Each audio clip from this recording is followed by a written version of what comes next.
The following program contains the opinions of the host, guests, and call-in participants. These do not necessarily represent the views of this show's distributors or sponsors. This program may contain obscene, profane, or otherwise objectionable language. Viewer discretion is advised.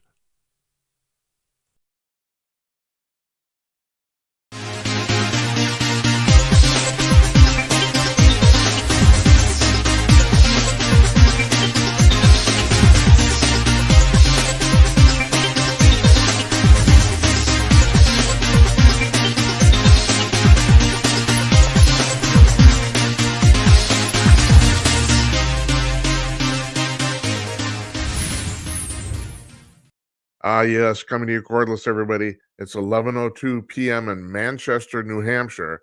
It's 8:02 p.m. on the west coast of the United States. 2 minutes after 2 p.m. in the afternoon in Sydney, Australia. They don't vote there. Not in American elections. And 10:02 p.m. here in Northeast Minneapolis. I'm Jim Peters. Welcome to another edition of Jim Peters at Night. And it's January 23rd, Tuesday, 2024. Hope you had a good weekend, long weekend for us. We did not do a show last night. I went to see my mother in southern Minnesota. It's a long drive. It's basically a day trip. So I try to see. She's 99 years old. She's 99 and a half. In July, she's going to be 100 years old. We're trying to plan a giant birthday party for her. She doesn't want anything to do with it. She's at this point, she's kind of a local celebrity, and I don't just mean that because she's old. She's been on one of the local television stations here in Minneapolis. They've done several stories on her. Matter of fact, the guy Boyd Hooper, who does those stories, not only did he win an Emmy for one of them, he won a Murrow Award. I don't know if you know anything. That's like a national award for a story on my mother. So, she's well known, but she said, no one's going to come to my birthday party. The people are coming. Why don't they come when I'm alive? And I can't answer that question. I don't know. Any rate, if you folks have been watching the election results in New Hampshire, if you know or care, yes, Donald Trump, it appears he has been declared the winner. Right now, the last I checked, which was about 45 minutes ago, 2/3 of the votes were in roughly, and he was ahead of Nikki Haley by about 10 points. So it was not an absolute blowout, and that might change, but that's kind of what they're expecting right there. So yeah, that's what's happened. People have been speculating why she won't drop out. Well, first of all, I don't blame her for dropping out now because the next primary is her home state. She should at least do that. I mean, there's a possibility she could pull off an upset there. It's her home state. She was the governor. They know her down there. Beyond that, I mean, right now she's according to the polling, she's 30 points, or Trump is 30 points ahead in North Carolina. So who knows what's going to happen? Our guest tonight is Ed Morrissey, the managing editor of HotAir.com. Now we have Jazz Shaw and David Strom from HotAir. They are both, let me see, respectively, the weekend editor and the associate editor of HotAir.com. We have them on their regular guests on the show. We had just had Jazz was on 2 weeks ago, and David Strom was on last week. We book them about every 6 weeks or so just to check up on what they're doing. First time Ed's been on though. So we talked about him, and we pre-taped this in the afternoon, and he does talk about why the various reasons she doesn't want to drop out. But I noticed something today. I'm watching her quote unquote concession speech, which wasn't much of a concession speech. She did acknowledge that Trump won. She did do that. She didn't say anything nasty about him and none of that. She said he deserved to win. She said that. I'm starting to think, I'm looking at this woman through the television screen. I've been around performers all my life, and I'm starting to think that one of the reasons she's doing this is not a good reason, but she might be becoming addicted to the attention. I just started. I'm looking at her talk, and I'm starting to think I've seen this before, man. And people don't want to give it up. They just don't. It's like if you hear about this all the time, but it's really true. There's people have never been in front of a television camera or a crowd or an audience ever, and they do it, and they really, really like it, and they won't get off the stage. I mean, I've seen this many, many times, and I'm starting to wonder if that has is that if that's playing into what's going on there. Now, I'm watching Pete Hegseth on Fox Nation, mostly because I wanted to see how they did the streaming thing. They actually they're running live coverage tonight. So they're streaming on Fox Nation, which they do that, but it's not, of course, it's mostly an on-demand service. But um, someone on that panel was talking about the fact that, oh, what were they talking about? God, I think I gotta start taking the Prevagen, man. It's like, what the hell, Jim? Come on. It's like, Jesus, what were they talking about that made me think of this? Oh man, it's just so embarrassing. It's like, God Almighty. I'm just gonna go on here. What the hell? Well, someone should bring me out and take me to the backyard and just shoot me and put me down. Okay, so our show tonight is sponsored by Conk News at conk.com. And here's the Conk logo, conk.com. We're going to look at their front page in real time just before we put Morrissey on. So it's the best single news aggregator on the internet. Now Fox News carries HotAir, and also I think all of the Salem media properties, or actually they're called Town Hall properties. Those are the 6 or so websites that Salem Media owned and bundled together under the Town Hall brand. In addition to is one of the HotAir is one of the 75 or so news sources that Kant uses to construct its front page every 3 hours.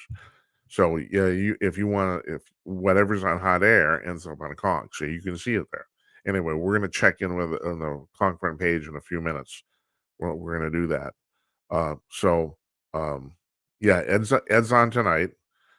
Tomorrow night we got a guy named Albert Rosales. Now, Albert has written 15 books on what he calls humanoid creatures.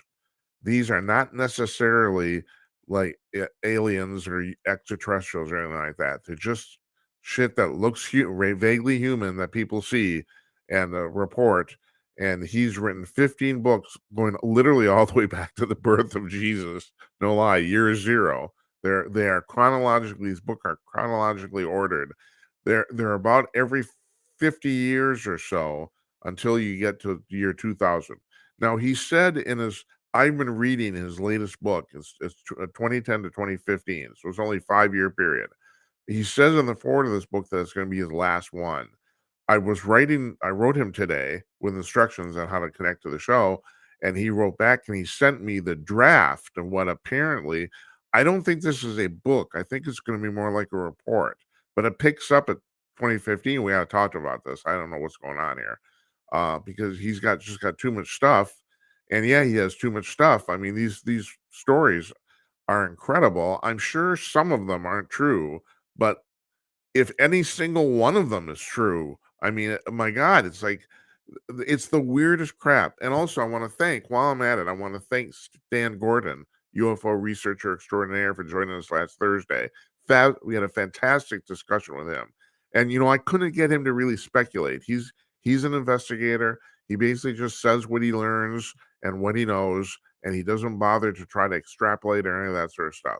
But the one thing he did say several times at the end, and that is there's something really, really weird going on here. And when he means going on here, he's talking about the Bigfoot phenomena. So he basically went from researching UFOs to researching Bigfoot, and now he's basically researching them together because he confirmed. I mean, I've heard this before, and if you watched any of our Bigfoot panels here, I'm constantly asking this question. There's many people who say they have seen a Bigfoot disappear right before their eyes. They're looking right at it, and it's gone. Like one woman, and I'd read this previously too, not this particular report, but one woman report that Stan investigated said she opened her door because she thought it was like a coyote. She's living out in Wyoming or something. That was rummaging through her stuff, and she opened her door, and there, standing 6 feet away from her, is a 9-foot Bigfoot. And she brought her gun out to shoot the coyote, and by impulse, she put the rifle up and shot the Bigfoot. But she said what happened was that it was kind of like one of those, and some of you You know, you youngins don't know what the hell I'm talking about. But one of those old flash bulbs from like an Instamatic camera kind of went off really, really bright, and the thing disappeared. It was just gone. Yeah, and I've heard these stories before, and Stannis says he's getting too many of these stories to discount them. As a matter of fact, you know, the interesting thing about my friends, I got a friend of mine who just teases the crap out of me about the Bigfoot thing. He doesn't buy it at all, not the least bit. And until recently, this is what I've told him. I have been pretty much on the fence to this until I talked to Larry Newman, who's coming back on next week. I'll get to that in a second. Bigfoot investigator, and I talked to Stan and these other people. We have these. I mean, I'm starting to lean toward the fact that these things are real. Now, when we had a panel on, this is about what, November or something like that. We had a panel, 3 people, Bigfoot investigators on with myself. Larry was one of them, and I asked them point blank, "Is there anything paranormal about this creature?" And all 3 of them said no. They're convinced it's just an undiscovered primate that's out in the forest that we have not been able to catch. And that's legit. I mean, there's a very legit story. People say, "Well, how could we not catch it?" Well, all right, try this. Giant squid were rumored to exist for 2,000 years until what was it, 1980? They finally caught one. Finally, 2,000 years. You know, uh, gorillas were rumored for hundreds of years, and they didn't catch one until 1855. I thought it was 1955. I've been reporting this. I read this wrong. I was wrong about it. It's 1855 that they definitively proved that gorillas were real. But for hundreds of years, people have been talking about it. So it's not unusual to have something roaming around that we can't catch, that we don't know anything about. You know. But the thing is, what Stan was talking about, and Albert's talking about this too. I'm reading his book. I'm actually, and I read his part of his report he sent me today too. There's too many of these things that are too freaking weird. And you know, when Stan ended it, he ended our. If you want to go back and listen to it, it's fascinating. There's unfortunately no picture of him. You get to look at me, and I don't know what it was. A friend of mine even brought this up. He said, "You know, you look pretty shitty on the TV on the computer last night." Yeah, I did, and because I didn't know this, not only did one of the lights in our studio fail right in the middle of the broadcast, but I forgot to turn one of them on. So the lighting was really bad, and I looked terrible. I noticed that myself. I did. But anyway, besides that, okay. So I sound like Emily Compagno on Fox News. Like, well, uh, you know what he ended this whole the interview with is the fact that there's something really, really weird going on here that we don't seem to be able to figure out. It's beyond our realm of physics.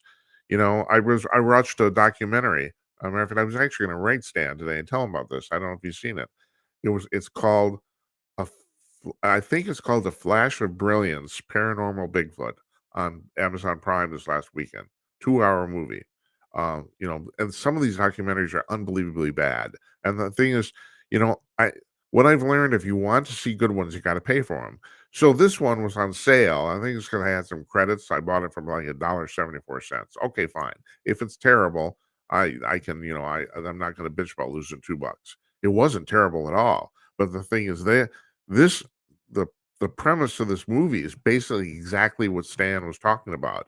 There's It's called paranormal Bigfoot. There's way weird shit going on with these Bigfoot sightings. And the last one in the movie, excuse me, pardon me. The last one in the movie, which they obviously left toward the end because it's so unbelievably um uh, it's unrealistic. But the things and the guy, one of the narrators said, I would never have even come forward with this, except there's 2 of us who saw it. There are 2 guys.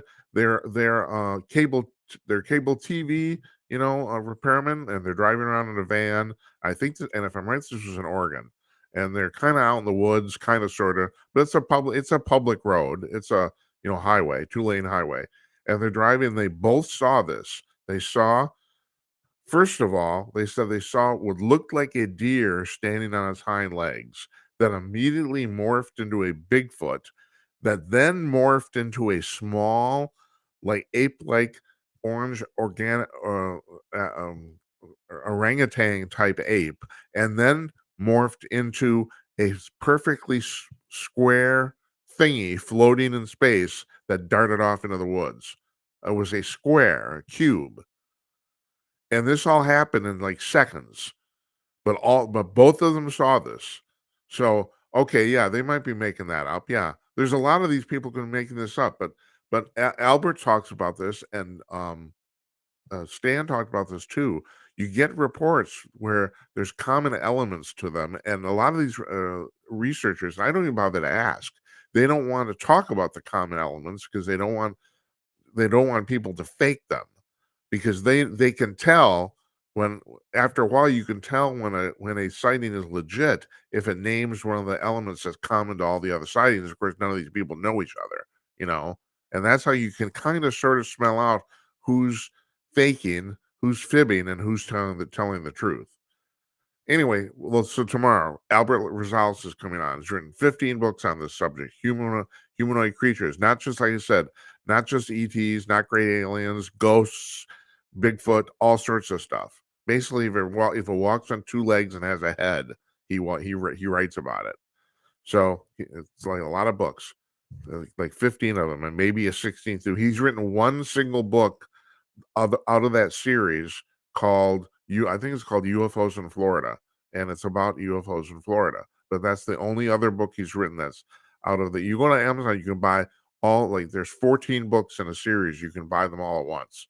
I think the price was like $150 on Kindle or something like that. Okay, so that's tomorrow night, Wednesday night, Thursday night.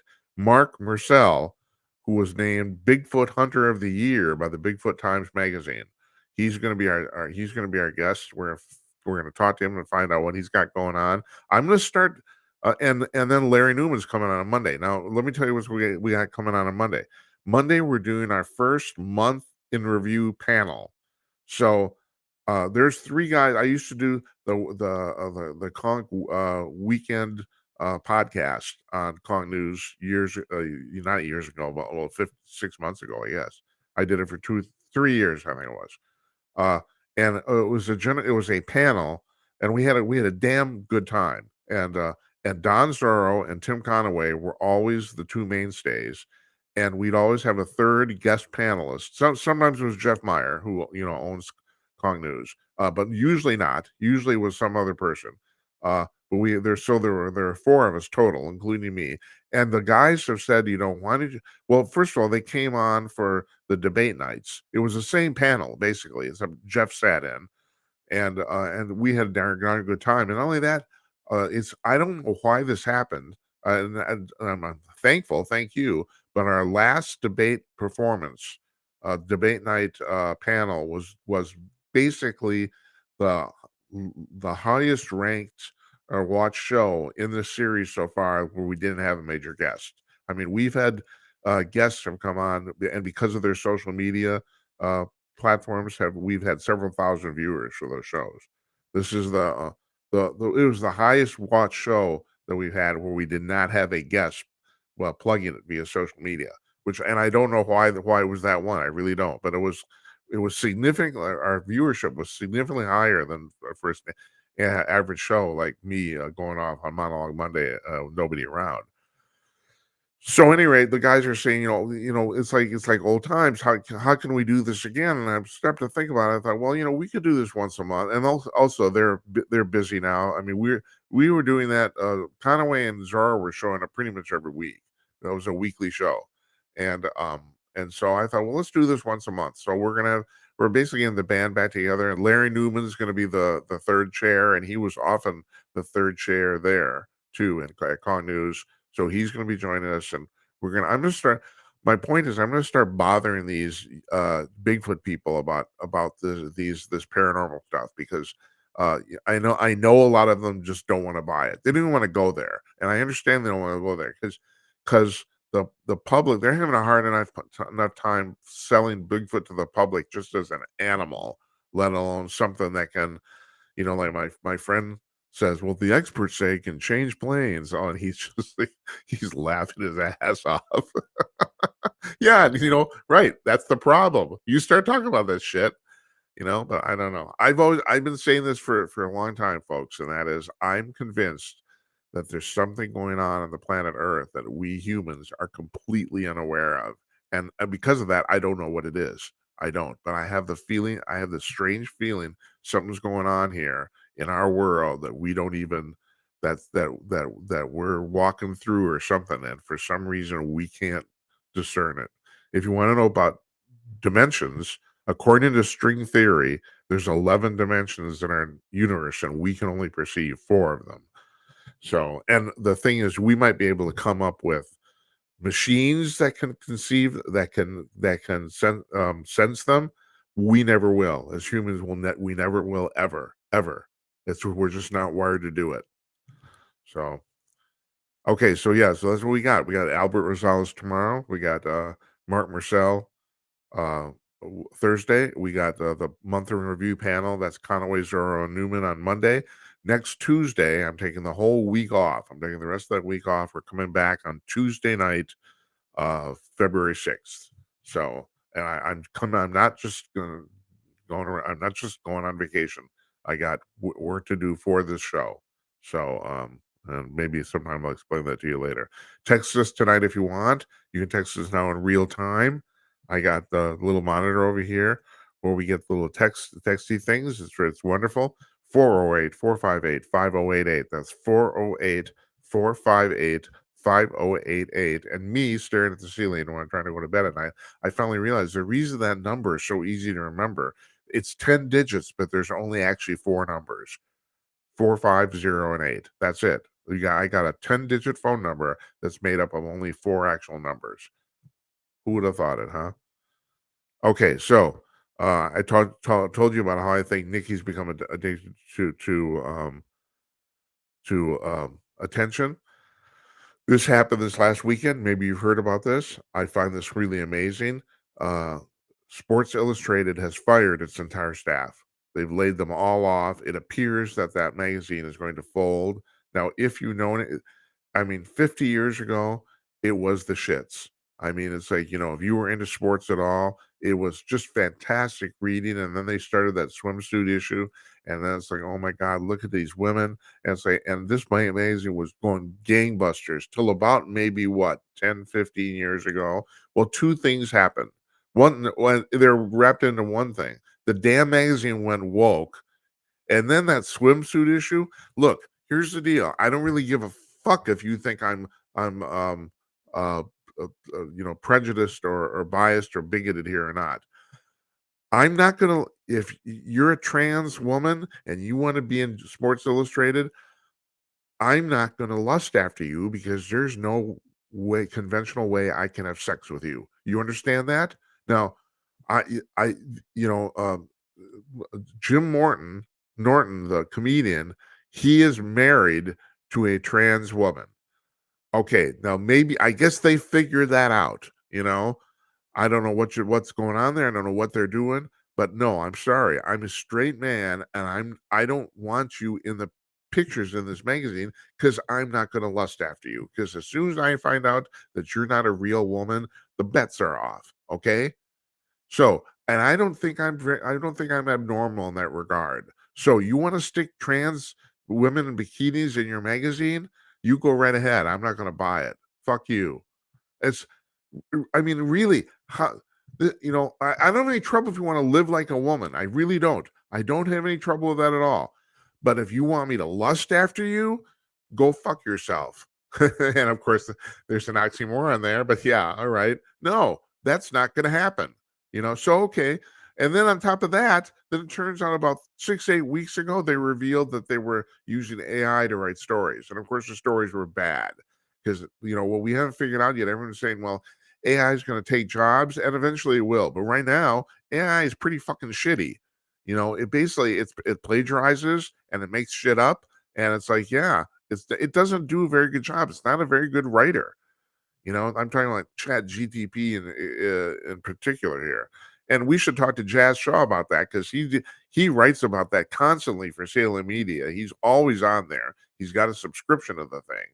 So, it's like it's not very good. So yeah, you want AI to write your damn articles? Yeah, they're not going to be very good.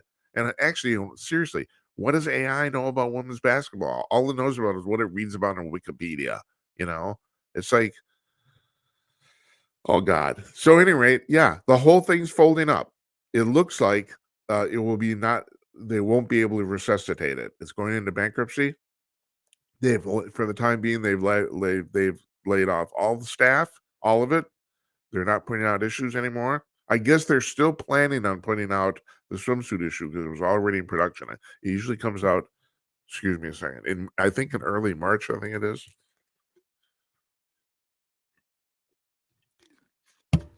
But there's more news over the weekend, and this you probably did not hear about. The LA Times laid off 117 journalists over the weekend. That's 20% of their entire staff. Now, last year, they laid off 25% of their staff, which was, John Nolte said in Breitbart, you do some quick math, in 1 year, they've laid off a third of their staff. Why? Because they're losing $40 million a year. The owner says in reality, they're losing about $1 million a week. And he is right. The guy, I can't remember the guy's name, I can't pronounce it. It's a Korean, and he's a biotech billionaire. But he's literally writing $1 million check every week to keep the LA Times afloat. He's personally writing this $1 million a week because they're not making any money. And you know why? Because they're woke as hell too. No, people are not buying the paper. And speaking of that, okay, the Washington Post, they're losing $100 million a year, and their subscriptions in the last 12 months, 25% of their subscriptions have canceled. This is coming back to bite people in the ass. Now, you could make an argument that for the Washington Post and the LA Times, if you're going to write about politics and your constituency is largely liberal, that might not be a bad idea per se to put in the woke. Sports Illustrated, no. No, nobody wants this. All I want to do is see the fucking game. I want to see the fucking game. I want to see the girls in the bikinis. That's all I want to see. Okay? It's like that stupid shit they're putting at the end of the end zones in the NFL. Cut that crap out right now. That's bullshit. I do not care. Well, and even if I do care, and even if I agree, I don't want to see it during the goddamn game. I just want to watch the game. That's all I want to do. Also, I'm not there to see Taylor Swift. I doesn't necessarily bother me that they're going to put her on on camera, but I'm not there to see her. I'm there to watch the freaking game. And if Taylor Swift is getting people to watch the NFL, well, in some ways I could say, well, good for the NFL, but these people aren't going to come back. As soon as Taylor's gone, they're going to leave.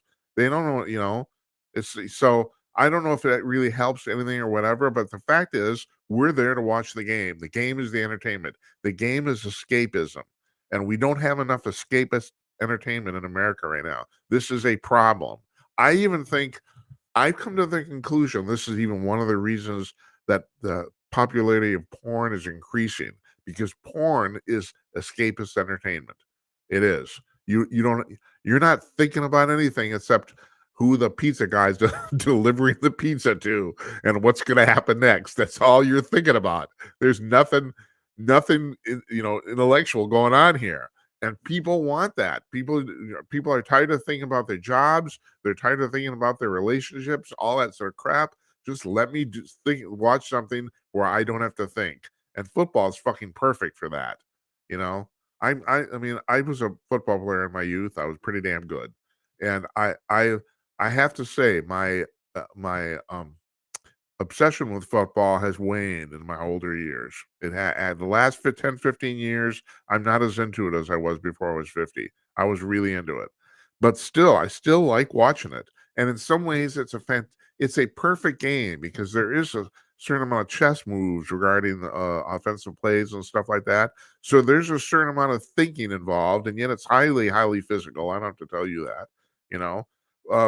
Any rate, so one more thing. So Mark Simone, who's on WOR 770 AM. He's a talk show host in New York City.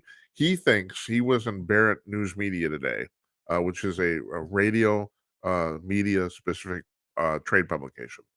And he said he thinks that in the next 12 months, before the end of the year, both the New York Post and the New York Times will stop publishing their printed editions. Now, I've been asking everybody that I've known for quite a while when this is going to happen, because I think I will outlive this, or this, this will, well, how do I put this? I will die before this happens. That's what I think. Now, according to Simone, the Post, he didn't give the statistics for the Times, but the Post has 80,000 print subscribers. These are the actual printed newspaper, the pulp newspaper, and 3.5 million web subscribers. And that would be about right. I know not a lot of people read the printed paper anymore. And he said it's basically only for senior citizens that can't figure out the internet. That's probably true. But 80,000 people is still a reasonably good number, especially when you consider the fact that no one's ever been able to figure this out. Print advertising in newspapers seems to be it still is very effective. I mean, you will get a return on your investment. You run an ad in the paper, and I'm not talking about classified ads, I'm talking about display ads. You run a display ad in the newspaper for your business, and people will call and they will show up. They do. It doesn't work online at all. As a matter of fact, this is one of the things that this article is actually about, is the failure of online display advertising. And it is. It's a complete failure. Nobody clicks on it. Nobody looks at it. I mean, it does not work at all. And so the idea is you have to go to subscriptions. Now, I'm an old dude. I go back, I was working on the web 1.0 in the late 1990s. My friend, I ran a huge website, one of the largest websites in America in the 1990s. I'm not going to name it. So what I still remember, there's some guy, and I can't remember his name now, and I wanted to remember. I was just having a conversation with a friend of mine about this a couple days ago about um the idea in the 1990s is that information should be free. There's some guy, some evangelist, he was a programmer. He was going on and on and on. He was everywhere about the fact that information should be free. You're going to put your newspaper online, it should be free. Nobody should have to pay for anything. Well, so my business partner at the website I was running, and he says to me very famously, and he was a computer programmer, he says to me, "Yeah, Jim, here's what I think. My programming will be free when groceries are free." And he's right. That's what it's crap.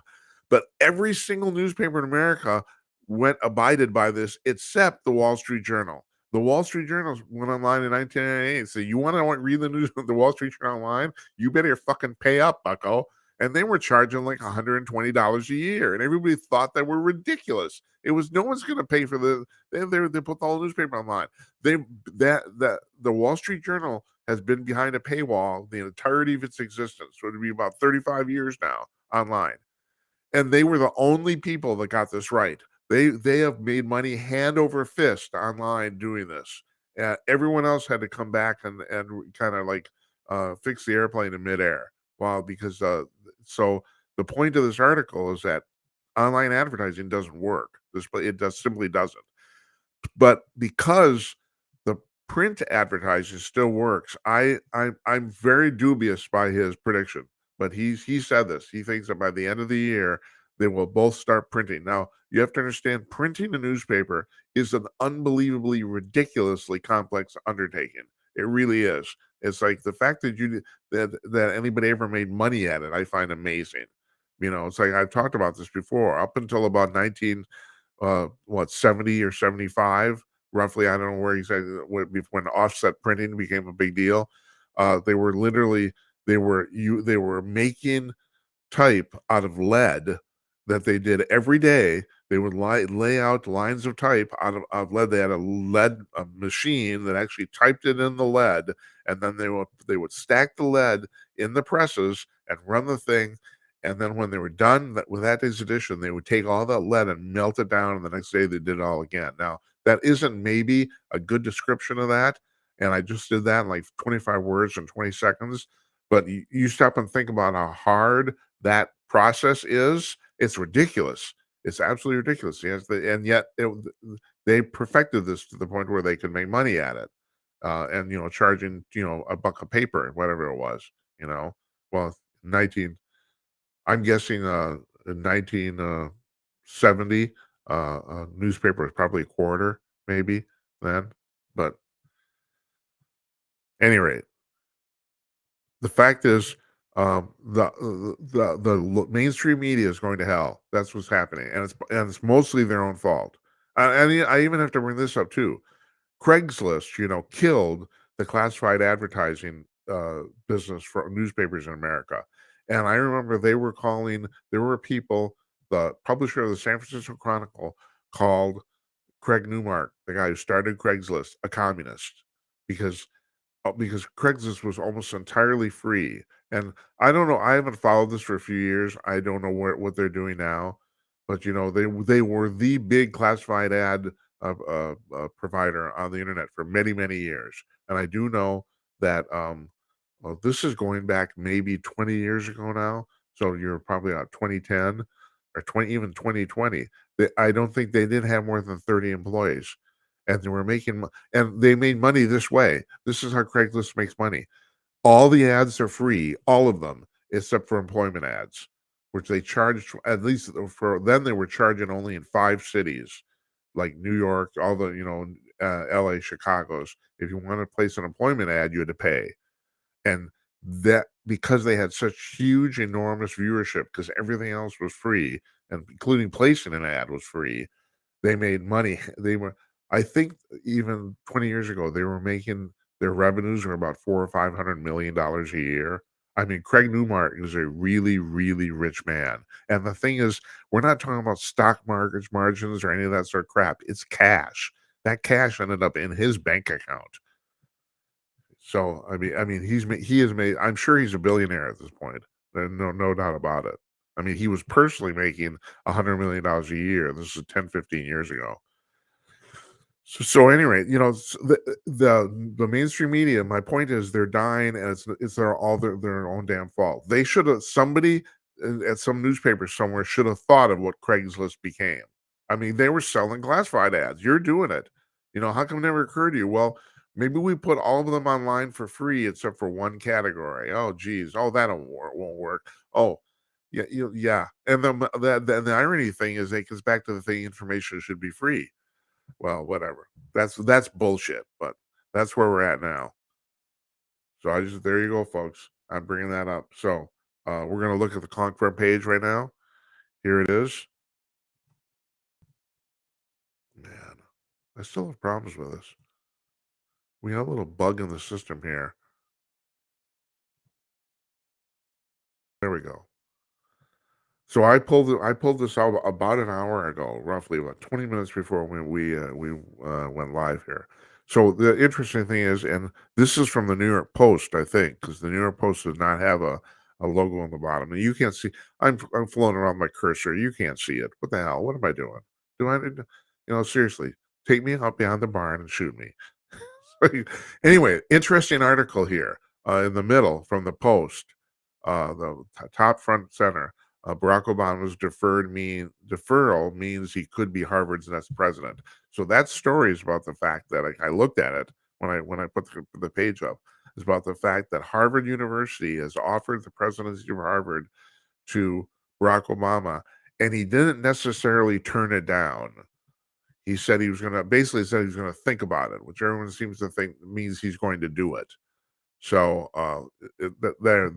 that's really interesting right there. And then on the left-hand side, you got Trump cruises to victory against Haley in New Hampshire, and which we talked about. At any rate, all these stories, including these editorial cartoons, all of them update on Conk News every 3 hours. So you come out, well, yeah, what it's like, it's 10:41 Central Time here. You come back at 2 o'clock in the morning, and this will all be different. I I don't know in the middle of the night if it changes that much, but definitely changes during the day. I can tell you that. If you go in there, you go to Conk at news at 10 a.m. At 2 p.m. It's completely different. Totally. It's a news junkie's delight. No freaking lie. That's conk.com, CONK.com. So We're gonna run our interview with Ed Morrissey now, and you guys want to stick around for this? It's very cool. He had a fantastic conversation. I got a couple things afterwards that will be kind of interesting. I'd like to think. So anyway, let's do this. Oh, hold on. I got 12 seconds of bumper music. Watch this. Watch this.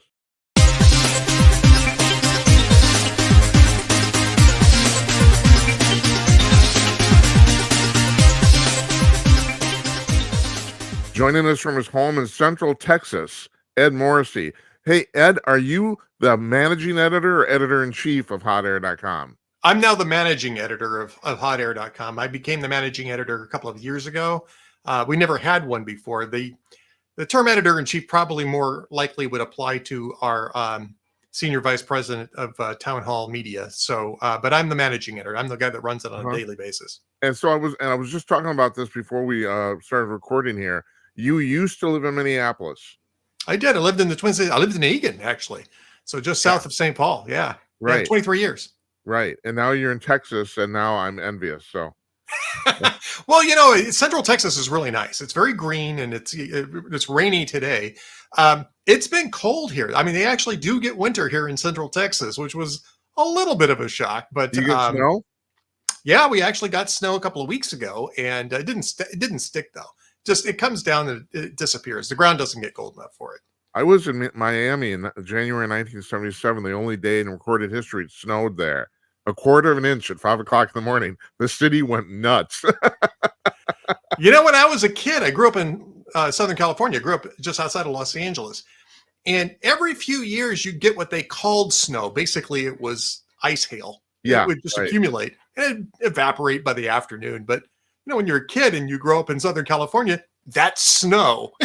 Yeah, it qualifies. Yeah, I lived there for 5 years. I never saw any. So, but that's me. So, hey, let's. I was going to ask you. The New Hampshire Primary is going on right now as we speak. There's no results yet, but let's go to your background. How did you get into journalism, or whatever it is you call what you do? I was. I used to run call centers, right? And I wanted to be more active as a writer. I always wanted to be a writer. And, I had a very nice career. I really enjoyed my work. But I decided to take up blogging because I thought it would give me some discipline as a writer. It would require me to write every day and et cetera. And I just loved it so much. And the commentary, it was pretty much an open market back then. And a lot of people were reading what I wrote. When is back then? Fall of 2003. So just a little over 20 years ago. And I got picked up by Hugh Hewitt on Salem Radio, and then connected up with a lot of really great bloggers back in the day. And actually people who were in the liberal blogosphere too, because it was sort of almost a brotherhood back then. It's more of business now, which is good, benefited me. But back then it was just sort of a hobbyist brotherhood. And it was always kind of fun to see people succeed out of that, regardless of what, side of the aisle they were on. Those days are long gone, but that was sort of the ethos back then. And it was a fun time to be, in the market for that. Yeah. I have people on from Hot Air all the time, and other Salem media properties too. I'm not living necessarily shilling for you people, but my God, you got a really, really talented stable there. It's like, that's pretty incredible. Got a great team. The nice thing is they're all friends. And so my job as a managing editor is really pretty easy in that respect. Everybody's there who wants to be there, who loves to write, who loves to be part of the mix. And all I'm doing is basically scheduling and working on the headlines. I primarily do the headlines now. So yeah, that's good for you. Hey, I didn't actually ask you. So what brought you to Minnesota? Well, it was a job. Actually, it was a call center job. I'd had a small gap of employment, and there was a call center in my field where the opening came up to manage it, and a headhunter found me and got me to move out of Southern California with my family to Minnesota. I really enjoyed it. I like living in Minnesota, and that was a good job. I actually really enjoyed the job too. It was for a good company. I worked there almost 10 years and became their national director of Berg fire alarm monitoring, and it was a good job too. But after a few years of doing this as a hobby, I decided that I really wanted to do it for a living. And so about almost 17 years ago now, I decided to leave the comfort of that corner of corporate America and do this for a living, and eventually ended up at HotAir. Yeah, I've been living here in Minneapolis for about 30 years now, and other than the weather, it's fantastic. It is. The weather's awful. Yeah, the weather is primarily what moved us out of, because people down here said, "Why did you move out of Minnesota?" I said, 23 Minnesota winters. And when you're there in your late 30s, early 40s, it's great. When you're pushing 60, it isn't. And yeah. And if you have other options, and this job is extremely portable, you tend to start looking for those. And we had some other mobility issues. And then one of the interesting things about that, and this, is that for efficiency purposes, houses in Minnesota go straight up, right? So you have multiple levels because it's a lot easier to heat and cool houses that are built like that. Yeah. But we got to a certain, my wife and I got to a certain point where we had some mobility issues and we really needed single level living. And in the Twin Cities, that basically means you're going to be living in an apartment. And I didn't want to live in an apartment. Yeah. And we wanted to be out of the ice and cold weather and all that kind of stuff. So we came down to Central Texas, took a look around, decided that we wanted to give it a shot. We found a really nice community down here. That's very cool. Good for you. Good for Thank you. Okay, let's go on to the New Hampshire primary. So you wrote a couple days ago that DeSantis's exit was not really about him, or him running in 2024 was not really about him. You want to explain that? Well, I mean, certainly his decision to run in 2024 was about Ron DeSantis. I'm talking about the results in the Iowa caucus, and clearly what we're now seeing in polling across the entire primary schedule. This has been what I concluded that this is really a referendum on Donald Trump's incumbency. Does the Republican Party want Donald Trump as their incumbent nominee? Because that's kind of what he is. It's an unusual situation we have. I haven't seen it since the late 1890s. I guess maybe early 1900s when Teddy Roosevelt ran on the Bull Moose ticket. Or do they want to change directions? Either change directions policy-wise or just change directions leadership-wise? And the answer has been no, they want to stay the course. They want Donald Trump as an incumbent. So it's not even really, Ron DeSantis could have run a flawless campaign. It's clear now, based on what we've seen over the last several months, that Republicans really just want Donald Trump as their incumbent nominee. And that's what they're going to get. And, we haven't seen any results except for Dixville Notch. Yeah, New Hampshire, right? The 6 votes in Dixville Notch. I watched it live at midnight. Good for you. I was in bed. Yeah, I was in bed, and it was nice. Let me tell you, it was really nice. I believe But it.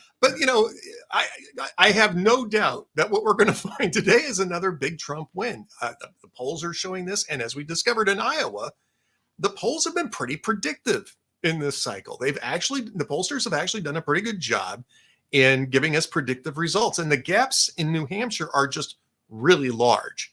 So I can't imagine that there's some sort of untapped silent Nikki, voting block that's going to come out in New Hampshire today. I mean, it's certainly possible. I'm interested in what the results are going to be, but I think if Donald Trump scores another double-digit win here, especially if it's 22 points, which is what the latest Boston Globe Suffolk poll shows in New Hampshire. I don't see how this primary continues on any sort of competitive basis whatsoever. I mean, I think that at that point, the cat's out of the bag, right? Yeah. Hey, Ed, forgive me if you actually said, how long have you been the managing editor of HotAir? Yeah, I've been managing editor for a couple of years now, a little over 2 years. Prior to that, we didn't really have a managing editor. It was sort of a collaborative effort between myself and Alla Pundit, who's now over at the Dispatch. Yeah. As Nick Catoggio, that's his real name. And he and I would just agree to do things in a particular manner, but he left to go to the Dispatch, and Town Hall Media really wanted somebody to take charge of strategic direction with HotAir. And okay, the reason I'm asking is you brought up the polls. What happened in 2016? How come the polls were so wrong? Well, I think that there's a problem with polling, and it's gotten worse, which is that people have stopped answering pollster telephone calls. Yeah. And so what's happened is the people who actually answer these calls and finish the surveys all the way to the end are people who probably really want to participate in these polls. That's not really a good sampling strategy. Now, the pollsters don't really have any other choice because they have to find people who are actually willing to talk to them in order to do anything. But I think what happened in 2016 was that they weren't very good at trying to get more people to answer these calls. Now, I think they got better because 2020, the results were closer, right? Yeah. And even in 2016, they weren't off by a lot, but they were off by some in those really key states, the blue wall states, Wisconsin, right, Michigan, and Pennsylvania. And I think that I think it's gotten better. For some reason, the polling seems to be getting a little closer to predictive in each cycle that we've gone through. And so whatever the adjustments they've made seems to be working at the moment, but they're just tools and you have to look at them broadly. You can't look at any one specific and say that's what the result's going to be. I don't know the answer to this question. What adjustments have they made? Do you know? I think that they may. I think a couple pollsters talked about shortening their surveys so that they don't get people that fall out in the middle of them. So just short and sweet, to the point. Question A, question B, question C. Thank you very much. Some of these surveys go on for like 15 minutes, and people get frustrated and they hang up, and then you lose all of that data because it requires, a poll requires each person, each respondent to fully, finish the survey. So I think that they're asking the questions a little differently. I think that they are looking at different ways to open up that will engage people. But I mean, a lot of people just don't answer the phones anymore. They just see an unknown number and they just refuse to answer it. I'm that way. Yeah. I don't want to answer polls. I don't want to participate in polls because I analyze them. And it feels like kind of, feels a little weird dirty. Analyzing. Yeah. Just feel a little dirty about this. I feel like I've somehow messed up the whole thing if I do that. So no, I'm with you. I feel the same way. I don't want to deal with it either. It's kind of like it's for some reason it's like stepping a boundary, but it isn't, I suppose. But I don't think it is, but it just feels weird, right? It does. That's right. I totally agree. So I talk to David Strom regularly. He's your associate. Oh, I'm sorry. I'm sorry. Well, and he lives in town here too. He's a good friend of mine. We've known each other for like 20-something years. So yeah. He's a great guy. But he's not particularly fond of Trump personally, but he likes Trump as a candidate. How do you you were just talking about about the fact that maybe we're nominating somebody that people don't necessarily like per se, even though they like the policies. Where are you on that? Well, I voted for Trump twice, right? I did too. I don't like the guy. I have never liked Donald Trump. I don't know how else to put this. He was the worst of the two alternatives. And actually, I was enthusiastic about voting for him in 2020. So I should amend this somewhat. But in 2016, I really had to convince myself to actually even cast a ballot. And the only reason I did, and this was in Minnesota where Hillary Clinton won the state anyway, was to just in some way keep Hillary Clinton from becoming president. I was more enthusiastic in 2020. It's like, let's give this guy a second term. He's done a pretty good job with the first term. And then the whole post-election thing happened. And I got to tell you, it's not, I'm back to 2016. It's like, man, I'm going to have to really be convinced to vote for this guy again. And Joe Biden might be as good an argument as there is to do so. And Kamala Harris too, because she'll end up being president in the next term if they win. Right. Well, so do you think there was an insurrection on January 6th? No. I think there was a riot, and I think that was embarrassing. And I think that the entire, post-election challenge to the point where it departed from actual, statutory and regulatory challenges to elections, because we have plenty of opportunities. A well-financed campaign has plenty of opportunities to challenge results, right? They can ask for recounts. And they did that. I have no problem with that. I think Jill Stein asking for a recount after 2016 was clearly a way to, white knight for Hillary Clinton. And we made a lot of fun of that, right? Oh yeah, Jill Stein might have won this, might have won Michigan. Yeah, I don't think so. But it's certainly legal. It's within the prescribed boundaries. It's the tools that candidates have to do that. But Donald Trump went well beyond that. And in ways that I think are dangerous if they become a precedent. So yeah, I don't think it was an insurrection. He wasn't trying to. I mean, nobody was armed. How do you have an insurrection without it? Yeah, I know. That's what I think too. It was a riot. Yeah. It was a riot. Right. It was, and he behaved badly during it. He refused to. For a while, he refused to go out and tell people to knock it off. I mean, it just. I have problems with that, and I have problems with the stuff that he did even prior to that. But we got two choices here. We got Donald Trump or Joe Biden.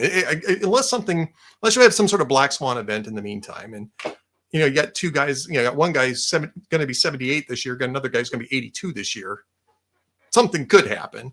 Yeah. But as it looks right now, we're going to have a choice between Donald Trump and Joe Biden. And Joe Biden is a complete disaster area. Donald Trump is a partial disaster area.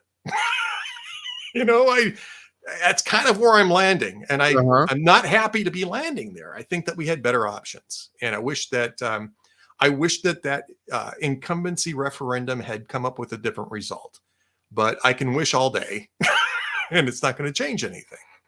I'm impressed with Trump's ability to get stuff done. I don't know a single person. You tell me otherwise. I don't know a single person who supports him who actually doesn't have any problem, who has no problems with his character. I don't. Not a single person. Oh, there's a few, I suppose. You see, they're the loudest voices out there, usually on social media, and there's a couple in regular media that think that he's the greatest thing since sliced bread in every way, shape, or form, and any criticism is somehow somehow an attack on America.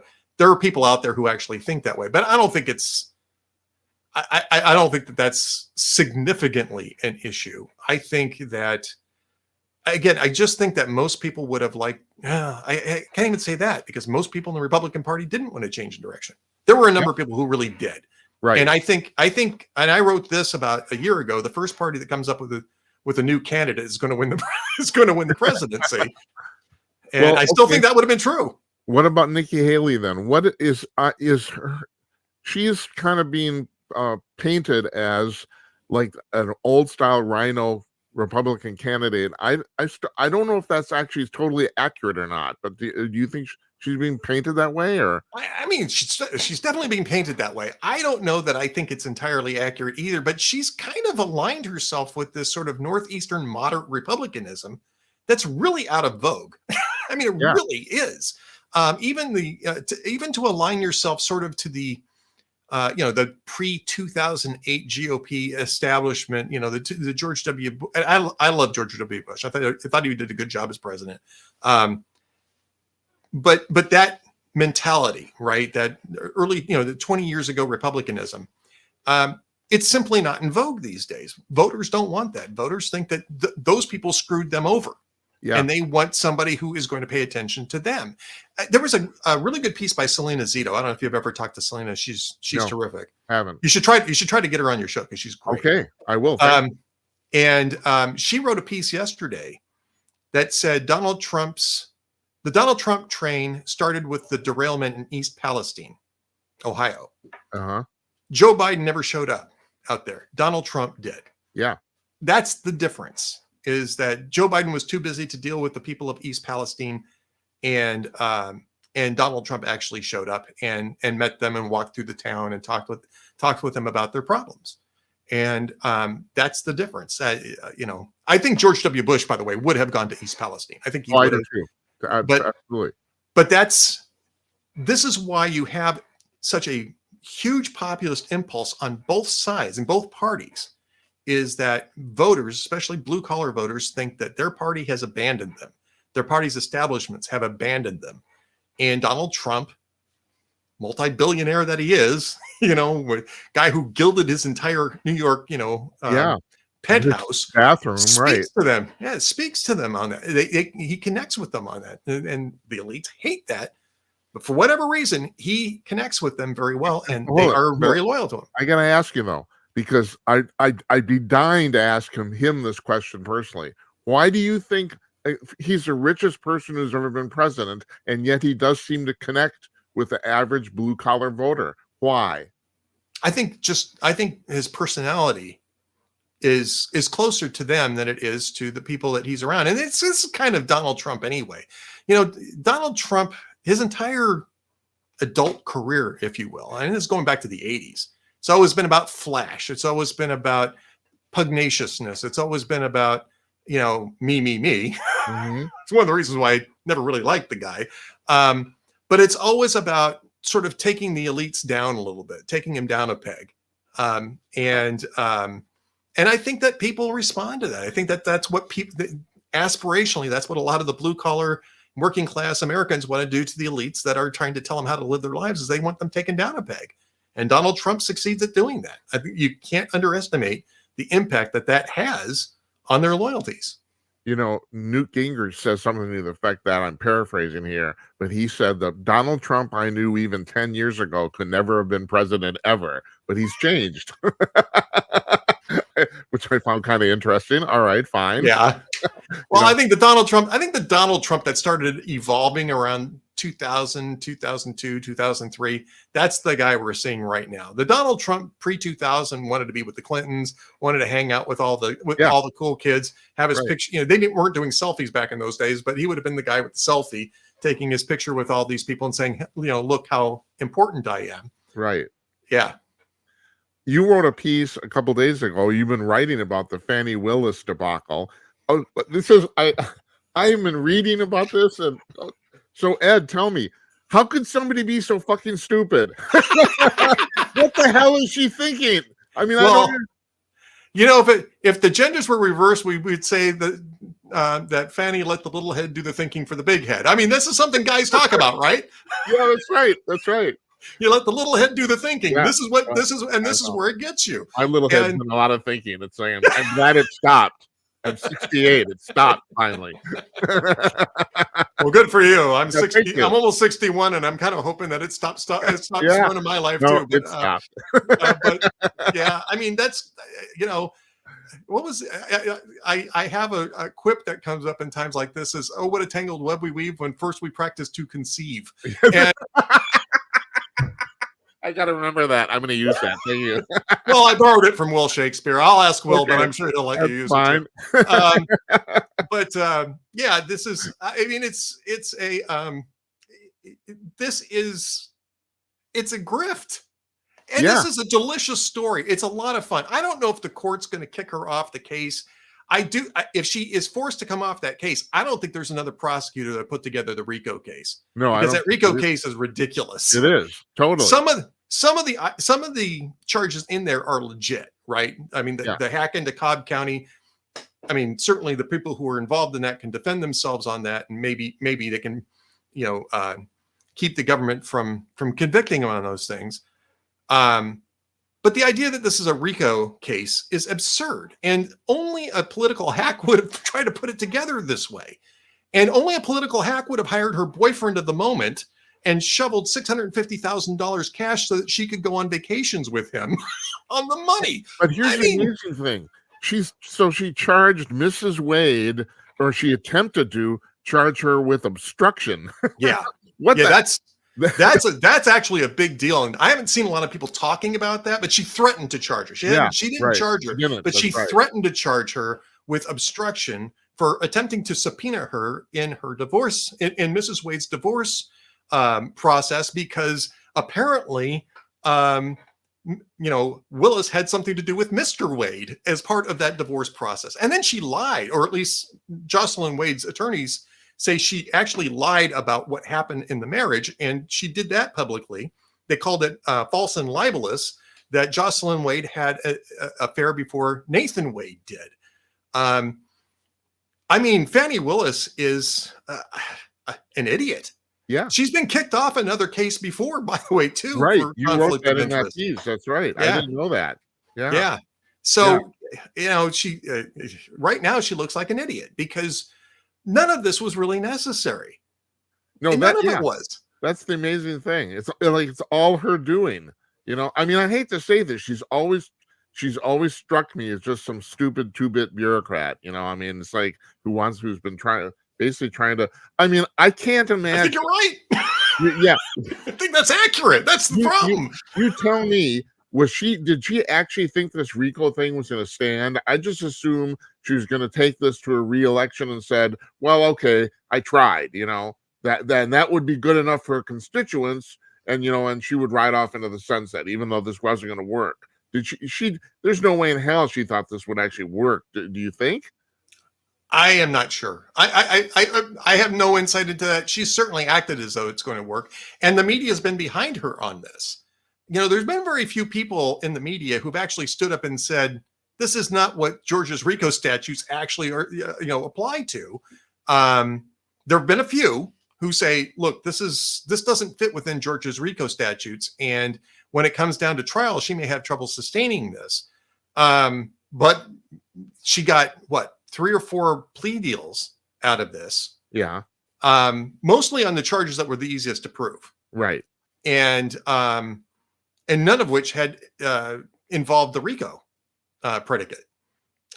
So I don't know if she really thought that she could succeed on this. I kind of think that I would just guess that, yes, I think she really did think that she could get convictions on this, but it's a dumb case. And as soon as this gets assigned to a prosecutor that knows what they're doing, and I think one key thing about this is Michael Isikoff, and I can't think of the other person who wrote a book about this, just came out maybe about 3 weeks ago, reported in the book that Fani Willis had actually offered the job to 2 other prosecutors who had RICO prosecution experience, and both of them turned it down. Now they're saying, well, it was going to be too much work, blah, blah, blah. You bill. If you're an attorney, you bill hours based on work. So I don't think too much work is really the issue here. I think those guys, the people that she approached, looked at that and said, this is not a RICO case, and decided that they didn't really want to be involved in it. And that's when she, if the book is accurate, that's when she brought in her boyfriend, who was clearly willing to do it, and bill a ton of hours for it too. So Ed, let me ask you, what happens? You're talking about those charges. What happened with Sidney Powell? This woman had a sterling reputation until she started talking about the Kraken, and the whole thing it all kind of completely blew up. And I don't understand her motivation. I mean, it seems in retrospect that she obviously lied, but I don't understand why she would.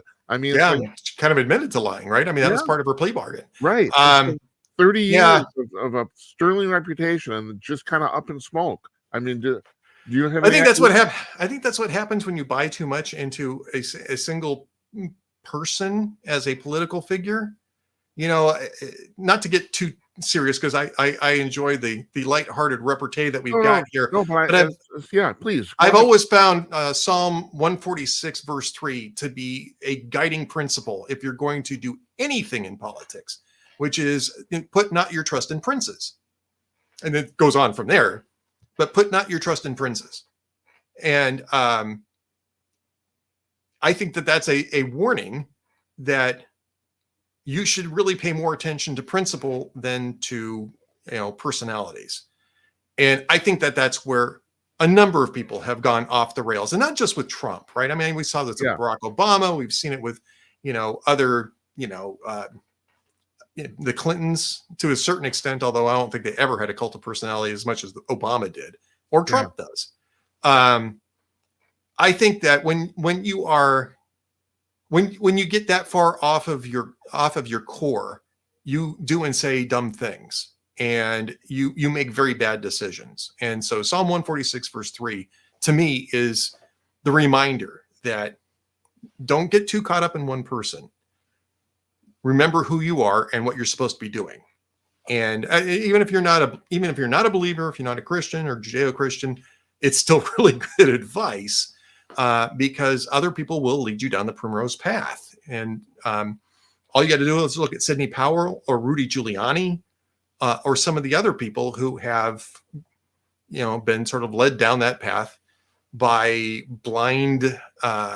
willfully blind service to Donald Trump. You write a column on Sundays called Sunday Reflections, and I'm glad you kind of brought this up, because this was on my list here. That's often based in biblical scripture, or I guess that's an oxymoron. Maybe not. Maybe it isn't. Maybe no. There's all sorts of different scriptures. Right. Yeah. I mean, it's a Bhagavad Gita. I don't know anything about it, but I know it's there. Yeah. Right. Yeah. But do you think America's in a spiritual crisis?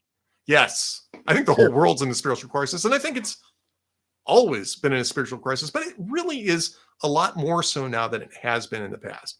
And by the way, thank you for bringing up the Sunday Reflections. Of all the things I do at Hot Air, it doesn't get a ton of traffic, but it's the one thing that I get the most reaction to when I meet people who read the site, is that they almost always bring up the Sunday Reflections. And the Sunday Reflections are based on the readings I'm Catholic, so it's the readings for the Catholic Church. And at the bottom, I always say, this is part of my preparation for Mass, is to actually, read these things and think them through. And I've been doing them for 11 years now, I think, or 12 years. It's something in that range. And I just feel really called to doing that. But I do think that we're in a spiritual crisis. And I think that when people are so relentlessly secular in their approach, you fall victims to the fads and the cults of personality and the social panics and everything else like that. You lose perspective. And I think when we're disconnected from our history, and Scripture is definitely a key part of that history. It's not the only thing, but it's a key part of that history, especially in Western civilization. I think you lose perspective even further. And I think that that's part of what we're seeing here, is that we've really lost our sense of civilizational history and civilizational legacy, of which the Judeo-Christian scriptures are, a huge component of that. Let me segue to the Israeli-Hamas war. So I personally, and based on your writings, I'm assuming you kind of agree, or you do agree with this. I don't understand how anybody at this point could hold Israel or kind of responsible for what's happening. I just don't. I mean, they got bombed, on October 7th, completely out of nowhere. They haven't had anything to do with Gaza in about 14 years, whatever it is. And all of a sudden, there's a whole bunch of people in the West, not just in the United States, but in the West, that actually think that, that Israel's kind of partly or all responsible for this. Yeah. Oh, Jesus. This is terrible. Now I forgot my question. Well, we're talking about how you can hold Israel responsible for this. Yeah. And yeah, I mean, so I agree. And I think it goes deeper than that, because Hamas and Gazans have always been at war with Israel from the time that Israel left in 2005 and Hamas took over in late 2006 after the elections, the only elections that they've ever had there. Yeah. They have been firing missiles and rockets into Israel constantly for, 16, 17 years now. And the only reason you don't hear about it is because Israel spent a huge amount of money to build an anti-missile system called Iron Dome, which we produce, a lot of the components for here in the United States. And they're able to intercept almost all of them. Yes. So they don't kill anybody with this. Right. But those are dumb missiles that are just slung at Israel's population centers with the intention of killing a lot of Israeli civilians. And nobody ever comments on that, right? Nobody ever says Hamas needs to stop doing that before there's any discussion of, a two-state solution. There shouldn't be a discussion of a two-state solution. Hamas doesn't want a two-state solution. They've made that extremely clear. And that was actually my question. Yeah. Even in the last few days, they reiterated again, we don't want a two-state solution. We want to destroy Israel. I mean, they're completely straight up admitting it. They're not even trying to hide it anymore. So what is with American leftists and the leftists in Europe, and how can you, nothing is funnier to me than Queers for Palestine. Yeah. You want to be queer in Palestine? They'll throw you off a roof. It's like, how do people wrap their minds around? What's the justification in the human psyche to do this?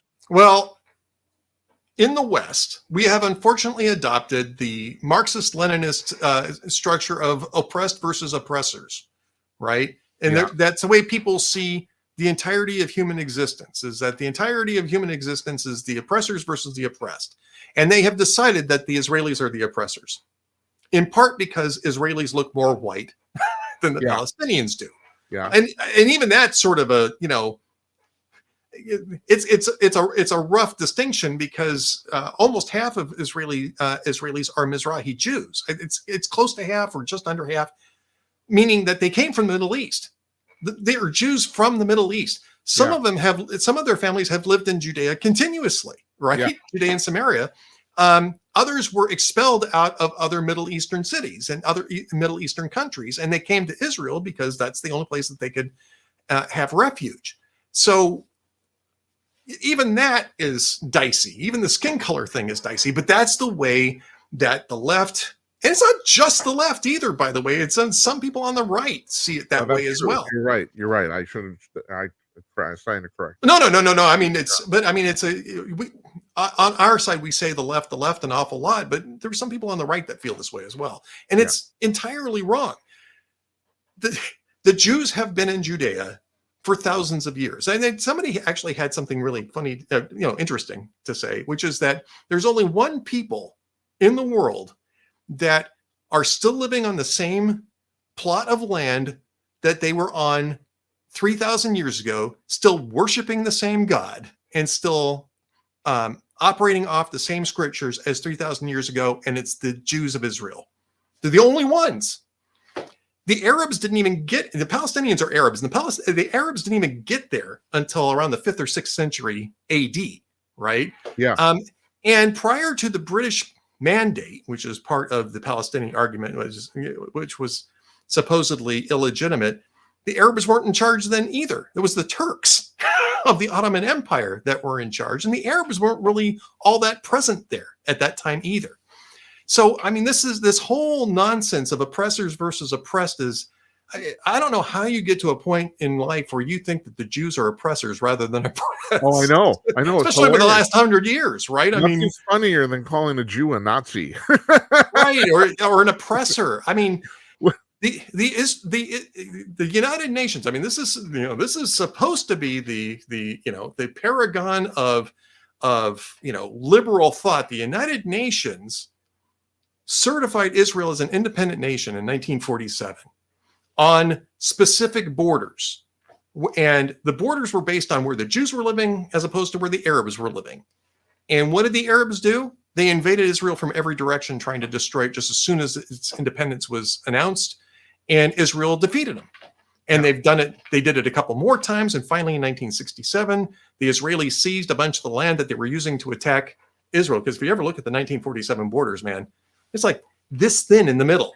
It was extremely precarious existence for them. They finally just seized land to, for strategic purposes as part of dealing with constant invasions by the Arabs.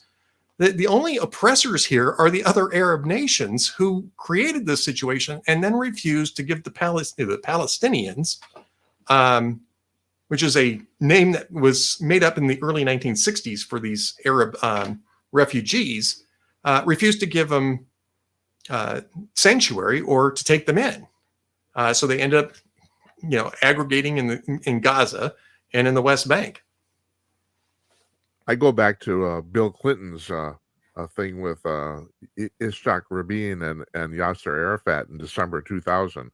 That's when I realized that there was never going to be a two-state solution. When basically Rabin and Clinton gave Arafat everything he wanted for all practical purposes, and Clinton has said in retrospect, he said it was obvious now. He said he didn't figure out then that the reason Arafat said no is because he realized, well, if he solved the problem, he would be out of a job. Like personally, they don't want to solve. They don't want They don't want to solve the problem. So yeah, no. I mean, you're right, Jim. And about 3.5 years ago, Prince Bandar of Saudi Arabia went on Saudi television to give his accounting of the last 40 years or so of the Saudis trying to help the Palestinians come to a solution for their state. And it's very much, from the Saudi point of view, that he does not like the Israelis. He's got lots of bad things to say about the Israelis. But what he says is that basically Arafat and the Palestinians stabbed the Saudis in the back every single time they've tried to help them out. And the Saudi royal family is simply tired of them. And this was in, I think, August of 2020. I did write about it. It's all in Arabic, but it has English. The video has English subtitles.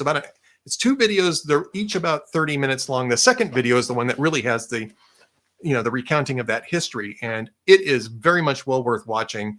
because it's as close to the truth as you're going to get about what the Palestinians have done and how they basically continued to create this situation, because they're simply not going to be satisfied with statehood under their present in their present location. They want, from the river to the sea has a very specific and literal meaning.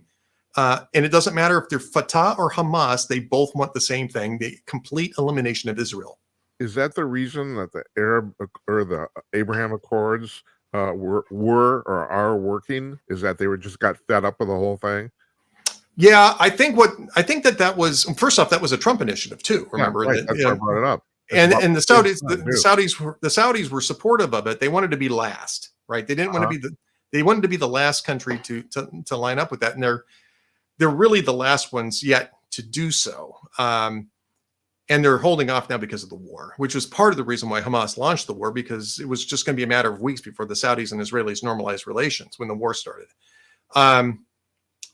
But yeah, I think what they were trying to do is what the Saudis wanted was they wanted to force the Palestinians to recognize reality, and that the only thing that they were going to get was the land that they're presently on. Yeah. And they were hoping that by uniting the Sunni nations in normalizing relations with Israel, that the Palestinians would take the hint. But part of this too is the fact that Iran has been trying an encirclement strategy around the Sunni nations. You've got Syria, and you've got Hezbollah in Lebanon on the western side, Hamas on the western side. You've got the Houthis in Yemen, and it was on the southern side of Saudi Arabia. The Iranians want to use these proxies to control the Middle East and eventually to take control of Mecca and Medina. They want to kick the Saudis out. That's their long-term goal. And the Saudis know this. And what they're trying to do is they're trying to break this encirclement strategy, which is one of the reasons why they're not going to be terribly unhappy to see Hamas destroyed. It's not going to play well with their subjects in the kingdom. And they know that, which is the reason why they're vociferously demanding that, Israel come to some sort of, two-state solution thing too. I mean, because that's for domestic consumption, but they don't want to have, they don't want Hamas to have statehood any more than Israel does. Hamas is a threat to the Saudis. The Houthis are a threat to the Saudis. Hezbollah is a threat to the Saudis, and they all know it.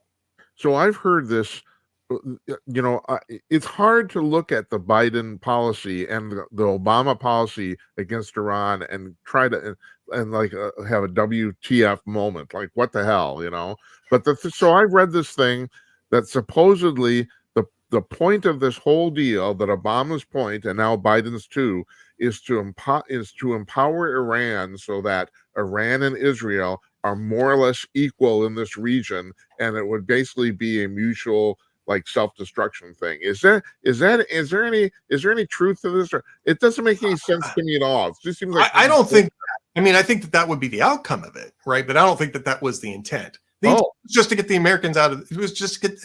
Was to reduce American involvement around the world. The leftists under Obama, and that means also under Biden too, because it's basically Obama's third term going on right now, right? Yeah, only with less competency. Is that American influence anywhere it's at is evil, and their prescription is to withdraw America, to make America equal among nations, and not be, that their influence is strictly, diplomatic, and that's it, because anything else is illegitimate. And the problem with that is that you're going to end up with a lot of wars at the end of this. And this is a really good demonstration of exactly what's going to happen the more that American influence wanes.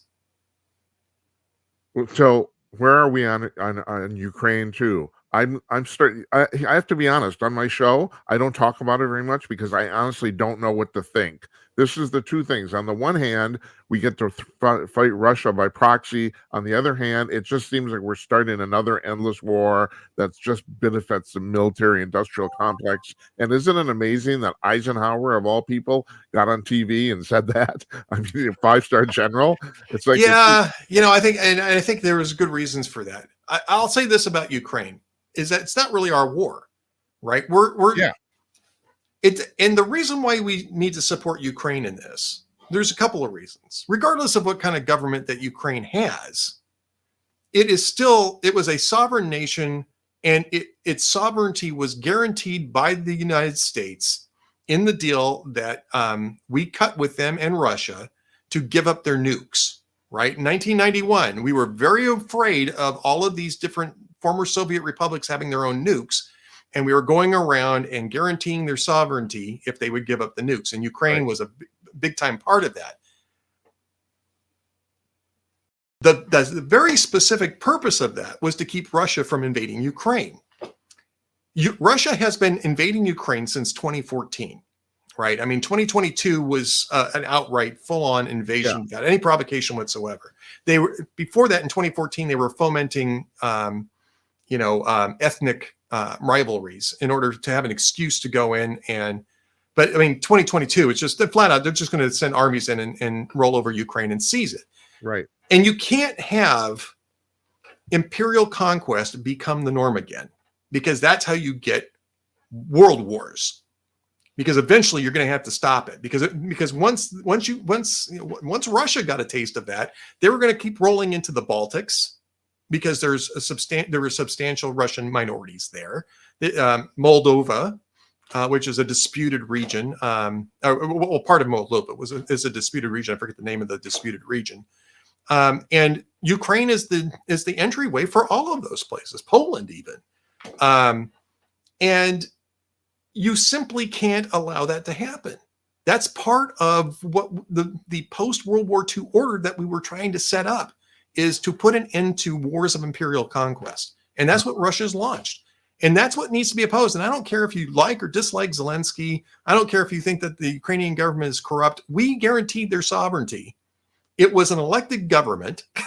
We guaranteed their sovereignty in exchange for taking away their nukes. And we really should be helping them to resist a foreign invasion in a war of conquest. It's what needs to happen. And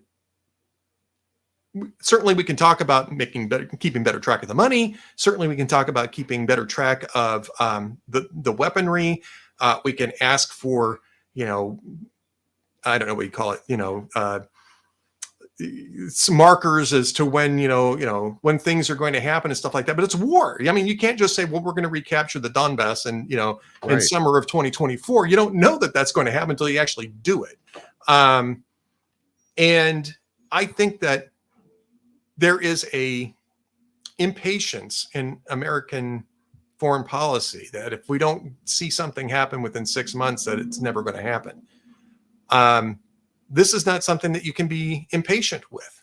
The Ukrainians have been valiantly resisting this Russian invasion. I think that's actually going to get worse in the next summer, this coming up summer, because Russia's going to mobilize a few 100,000 more soldiers, and they're going to throw them into the front lines. We just can't let Russia. We can't just let Russia, conquer independent, sovereign countries and look away, because it's really bad. It'll be Central Asia next, and there's all sorts of implications for that too. Ed, you explained that as well as anybody I've ever heard. Thank you. Seriously, you actually kind of like changed. I like, it's not so much that you changed my mind. Like I said, I haven't known what to think. I've been, so I, like most people, I've been avoiding it. So, all right. Hey, I want to thank you for doing this. I probably kept you too long here. What's going on? My pleasure. What's going to happen to Hot Air in the near future? Well, I mean, today we're, as we're talking, as we're recording, I'm not sure when you're going to put this up, but we have a new co-host for our Off the Beaten Path VIP show.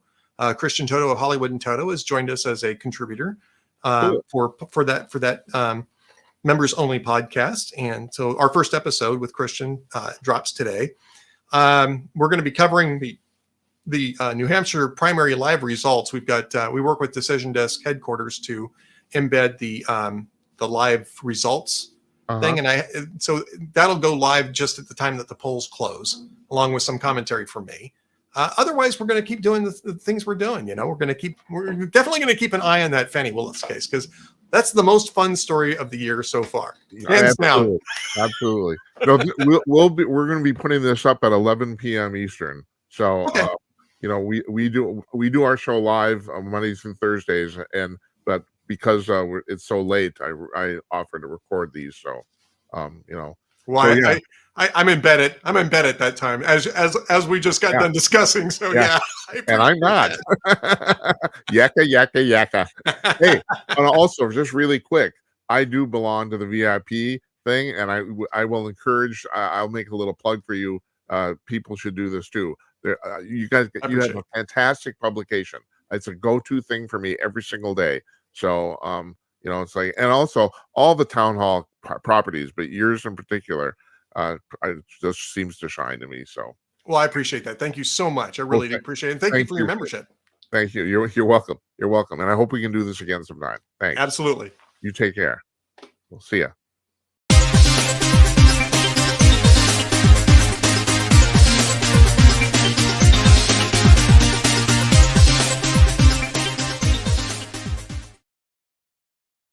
That's Ed Morrissey. He's an editor. No, not editor-in-chief. He's a managing editor of HotAir.com, a Salem media property, one of the 6 town hall properties owned by Salem Media. And I promised him I'd do this, and I guess I did. I'll already do it, but I'll do it again. You won't be wasting your money if you buy a VIP membership there. They have 2 versions. You can buy a VIP membership just to HotAir.com, and you can buy one that covers all the town hall properties, all 6 websites, which is the one I have, because I need to do a lot of research. And actually, I wasn't kidding. HotAir, I mean, this is the 3rd guy I've interviewed from HotAir. And the other 2 come on a regular basis. So I check out HotAir every day, every single day. Now, he also, I've read Selena Zito's articles too, and I'm going to try to get her on also. That was a good suggestion. I'm glad that he suggested that. So I got a couple more things here before we go tonight. This is, and I kind of alluded to this in the show description on Rumble and YouTube. I want to show you something here. I got a picture queued up. One moment. Okay. So take a look at this woman, right? She's not real. Her name, they've named her Lexi Love. She's completely AI generated. That picture is generated by computer. That is not a real photograph. I do want to point out, you're gonna not because I'm a perv, although I am.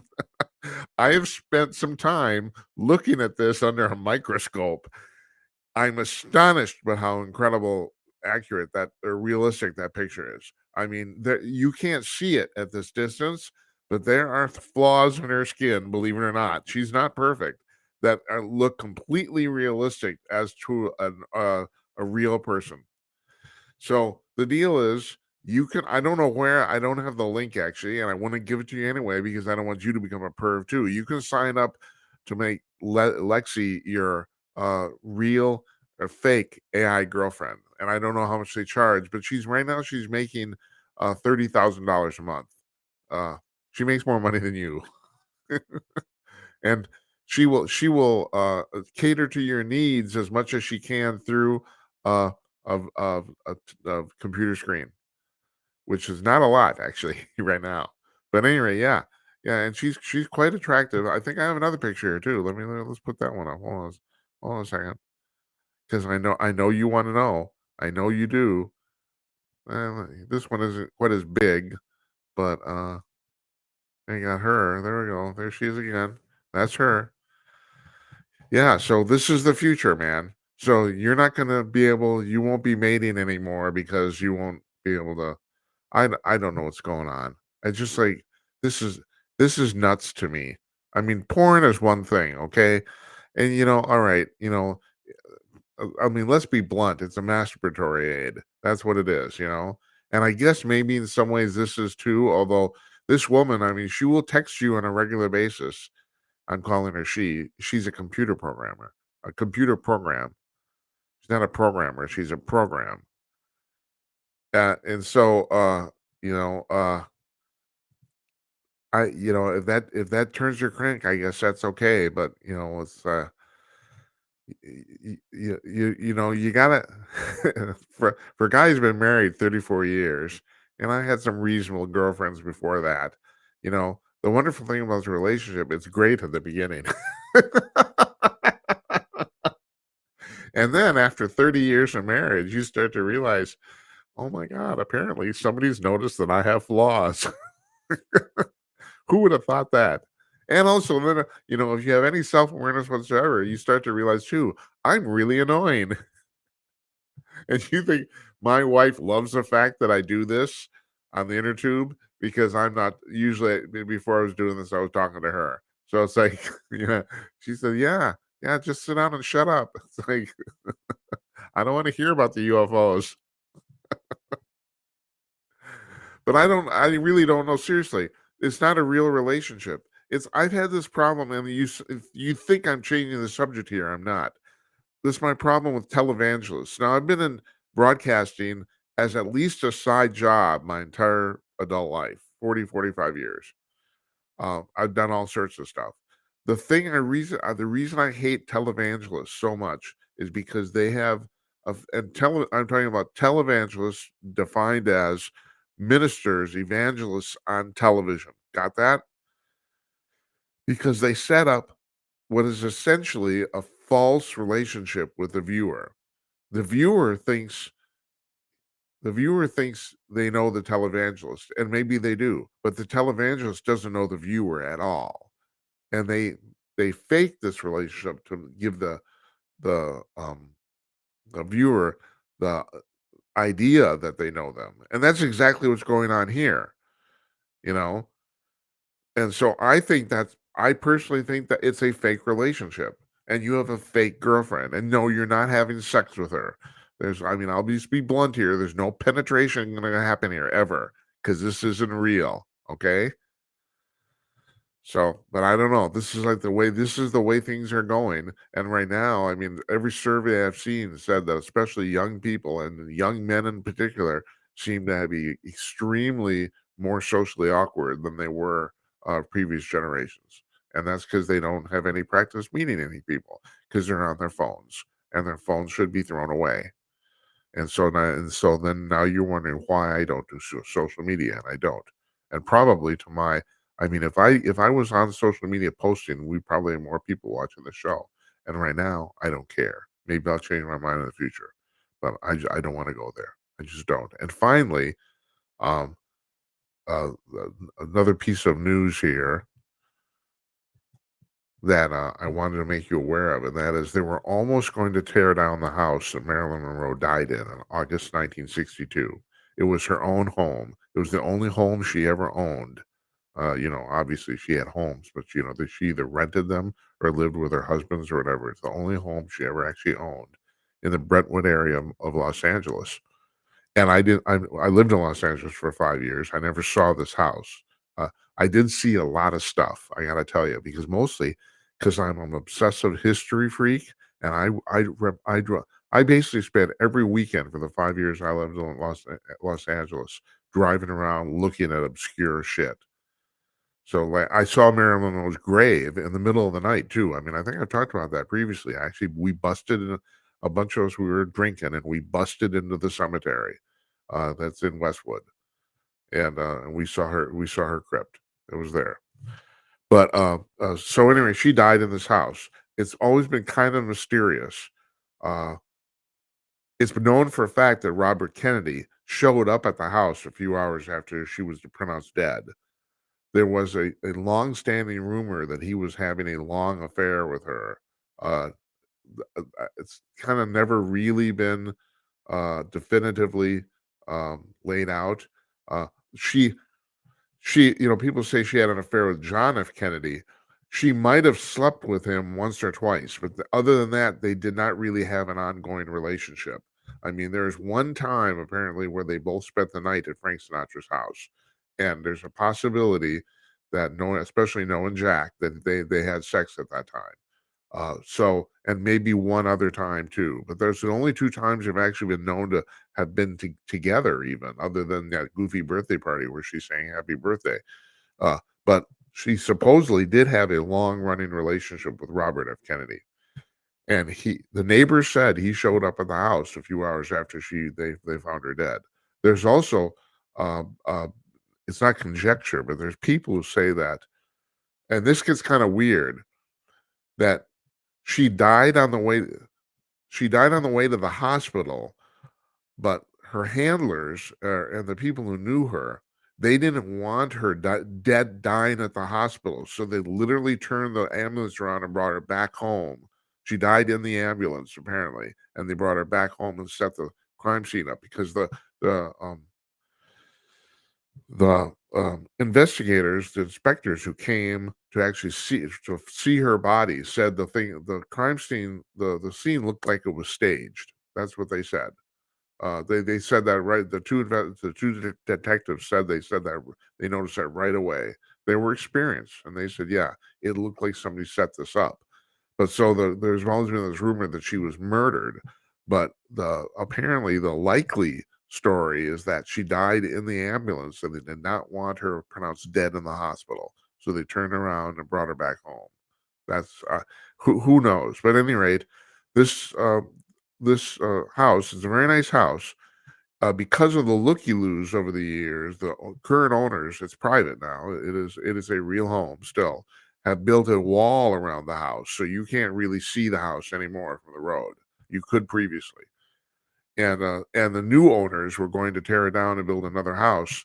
And I think it's the Los Angeles Conservancy. They do a lot of that historical stuff. I think they got the hold on it, and it looks like now there's a possibility that I think the plan right now is they're going to move the house, so the owners can build on the land, but they're going to move the house and make it a museum or something like that. That's what they're kind of planning. But at any rate, the house was saved for the time being. Anyway, I just find because I'm into any sort of weird historical crap. If you listen to the show before, you know how much this all fascinates me. So once again, we've been posting long shows lately. My goal is to keep them to 90 minutes. This one's about 105. For the last 2 are about 105 too. I want to thank you for hanging in there. I thought our talk with Ed Morrissey, I thought was just fascinating. The stuff he said about the Israel-Hamas war and the Ukraine war, I thought, man, you can't get better commentary or interpretation than that. That's my feeling. I'm hoping he wants to come back. So tomorrow night, Albert Rosales is going to talk about humanoid creatures. He's cataloged thousands of them, thousands. He has a database, and he's written 14, 15 books on this subject. So we're looking forward to talking to him. Good night, Esperanza. Good night, Uncle Donnie. And good night to you, wherever you are. Thanks for watching, everybody. I'll see you tomorrow night.